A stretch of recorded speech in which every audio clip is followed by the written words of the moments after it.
এক দেশে ছিল একটি ছোট খরগোশ, নাম ছিল টোটো। টোটো খুব গরিব ছিল। সে তার মায়ের সঙ্গে জঙ্গলের এক কোণে ছোট একটি গর্তে থাকত। প্রতিদিন সকালে উঠে সে গাজর খুঁজতে বের হতো, কখনো পেত কখনো না।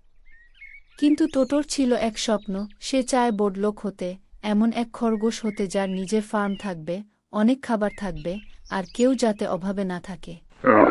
একদিন সে ঠিক করল, আমি যদি প্রতিদিন একটু একটু করে গাজর জমাই আর কিছু শিখি, তাহলে নিশ্চয়ই বড় হতে পারব। সে শুরু করল গাজরের ছোট ব্যবসা। প্রথমে নিজের খোঁজা গাজর অন্য খরগোশদের মাঝে অল্প দামে বিক্রি করতে লাগল।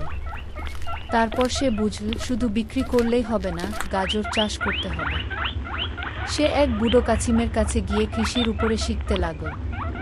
অনেক কষ্টে মাটি খুঁড়ে বীজ রোপণ করে সে একটা ছোট গাজরের খামার গড়ে তুলল।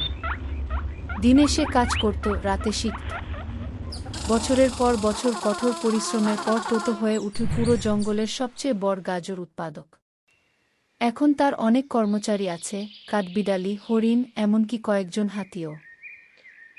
টোটো শুধু নিজেই বড়লোক হয়নি, সে অন্য খরগোশদেরও কাজ দিয়েছে, তাদের শেখায় কিভাবে পরিশ্রম করলে সাফল্য আসে।